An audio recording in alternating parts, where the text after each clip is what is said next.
Hello বন্ধুরা, এই দেখেন আজকে একটা নতুন ব্লগ করতেছি। আপনারা সবাই দেখবেন।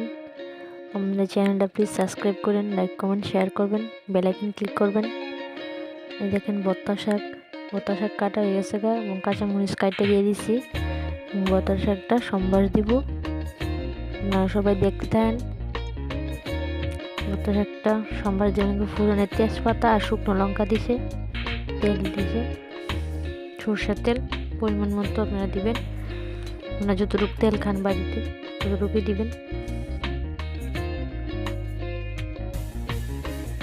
তারপর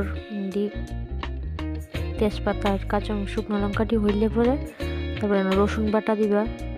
আমরা রসুন দিয়া পুরনো রসুনটা দিয়ে সে সম্বার দিয়েছি। রসুন বাটা দিবেন আপনারা ওইভাবে খাই দেখেন, ভালো লাগবো। রসুনটা হইলে পরে শিম দিমু, শিম দিয়ে কুচি কুচি করে কাটতে সেরা দিয়ে রসুনটার পরে শিমটা দিমু, দিয়ে সেরা দিয়ে একটু ভালো করে ভাজুন। শিমটা হলুদ দিমু, পরিমাণ মতো হলুদ দিবেন, আপনারাও দিবেন।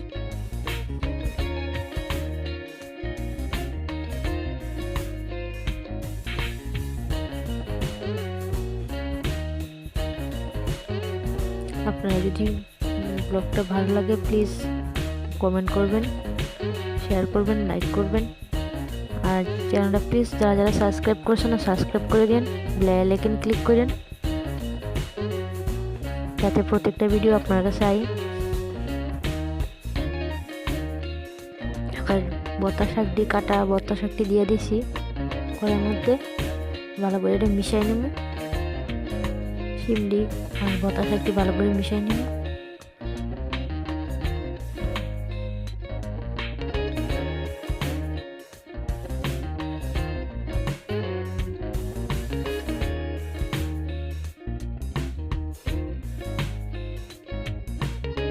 তারপরে আমরা 5-6 মিনিটের লেগে রেখে দেব মুড়ি, একটু সিদ্ধ হয়ে যায় ভালো করে শাক দিই।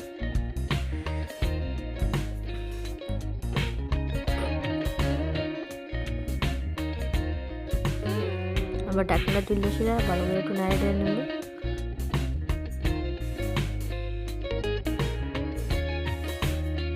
তারপর স্বাদ মতো আপনার লবণ দিয়ে দিবেন, একটু হলুদ দিয়ে দিবেন।